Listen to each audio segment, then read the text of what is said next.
You want to support Roland Martin Unfiltered? Be sure to join our Bring the Funk fan club. Every dollar that you give to us supports our daily digital show. There's only one daily digital show out here that keeps it black and keep it real as Roland Martin Unfiltered. Support the Roland Martin Unfiltered daily digital show by going to RolandMartinUnfiltered.com.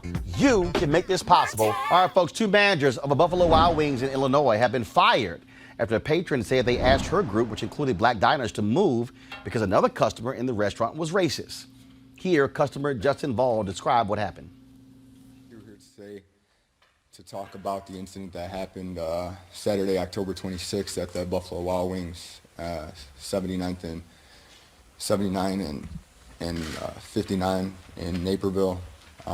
So we were going there. We were taking our kids there on that night. The kids had played a few basketball games that day. One of the kids, Mike, who's here with us today, it was actually his birthday.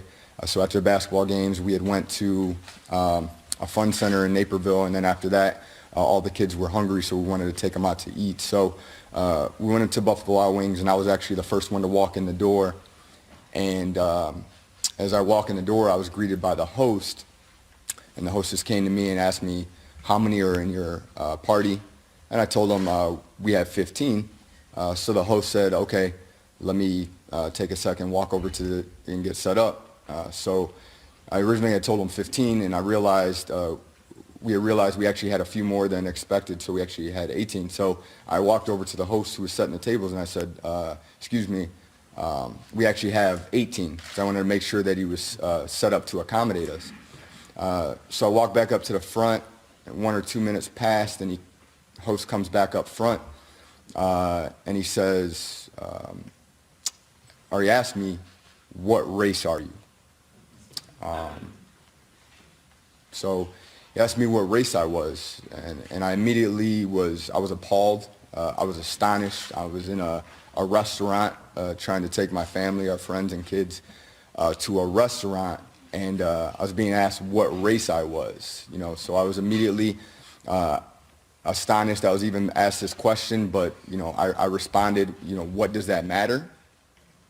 And so the host said, "Well, we have a regular customer here who doesn't want to sit around black people." Okay. So at this point, excuse me, this is a very tough time for us. So I just told them we're going to go ahead and sit down. And at this point, there's a lot of things racing through my mind. I'm surprised. I feel disrespected. I don't even know what to say because nothing like this has ever happened. So we go to take a seat. We kind of file in with our large party and go to sit down. We're sitting right behind this customer, this racist customer, this racist regular customer who knowingly is racist by the staff. And we sit right behind him very uncomfortably, and we sit down and take a seat at the table.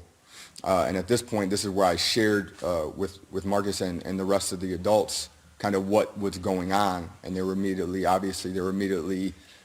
astonished as well and surprised and almost thought I was kind of making it up, but we could realize there's some tension in the room because that racist customer continued to look back at us and give us some dirty looks. We did not speak with them, but we could tell that he did not want us there.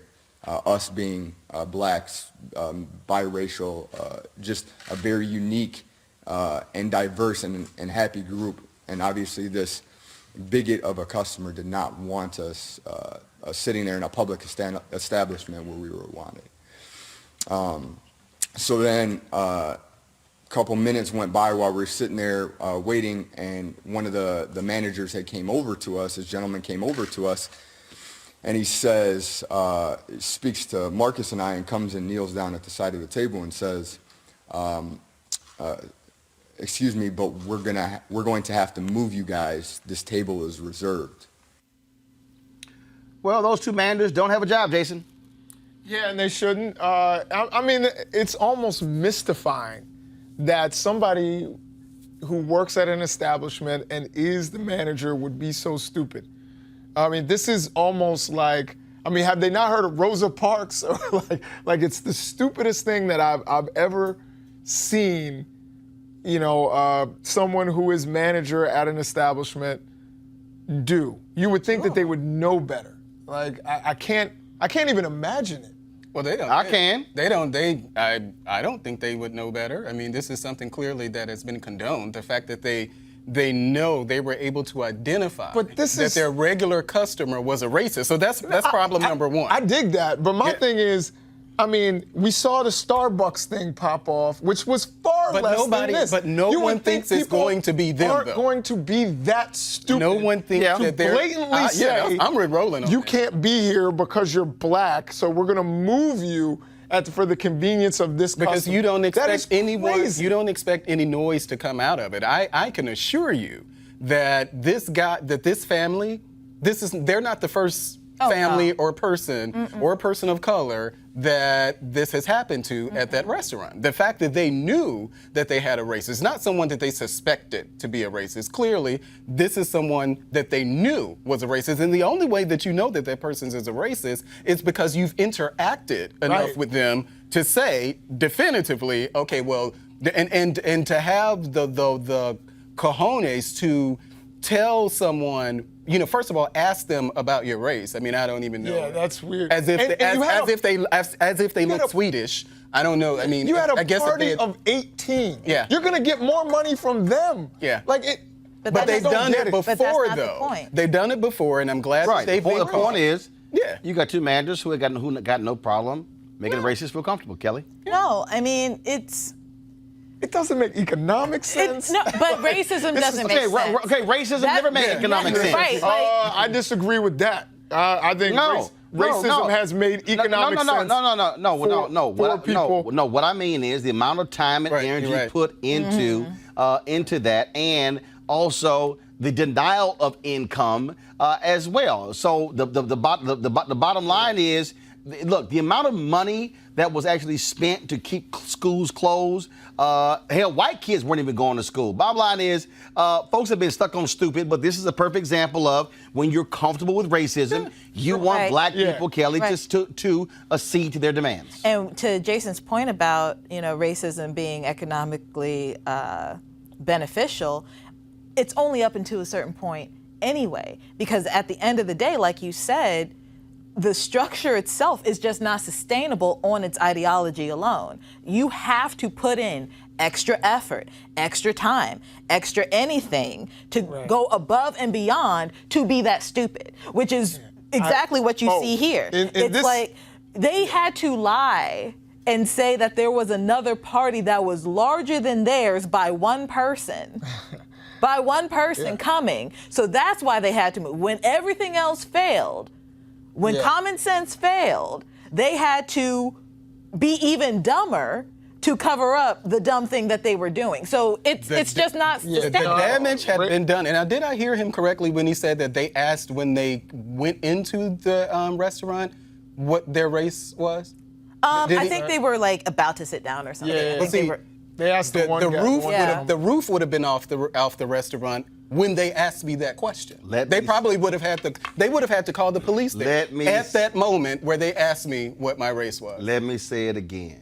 And I hope black people went and applied for those two. There are two vacant manager jobs at Buffalo Wild Wings. And so again, y'all, to all of you racists. I hope they get damages. To all of you racists, I greatly appreciate you showing yourselves. Please. Because I think you're going to personally ensure that black unemployment is eradicated. So I want the bigots to keep showing themselves. Yeah. Because we're going to make sure they keep getting fired. Somebody needs to. And again, if y'all looking for a job, please, by all means, show up at the Buffalo Wild Wings to do so. It would be absolutely great if we could see that happen. And so to all the racists and the bigots, way to go. All right, folks, back to our Roland Mark Unfiltered video in just one moment. All right, folks, it's the holiday season. This is when you think about spending time with family and friends. This is also when you count your blessings and support those less fortunate. This year, be a holiday hero and change someone's life forever. Right now, hundreds of thousands of Americans are sitting in jail without being convicted of a crime. Why? Because they lack the financial resources to pay their bail. Now think about it. If you are arrested for any minor offense, you will be taken directly to jail. If you don't have bail money, you will stay there until a court date is scheduled. That could be days, weeks, or even months. Simply put, America's bail system is broken for people of color. Freedom should be free. That's why the Ebony Foundation has partnered with the Bail Project and is sponsoring the Home by the Holiday campaign.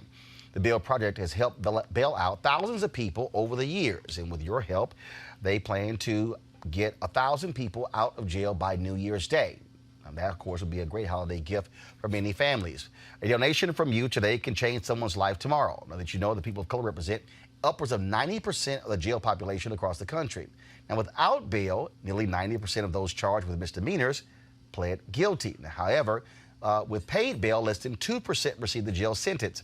Sometimes justice needs just us. To join the fight, you can donate $25, $50 or more to help the Ebony Foundation bring our brothers and sisters home by the holiday. To donate, go to homebytheholiday.com. That's homebytheholiday.com. Now back to your Roland Martin Unfiltered video.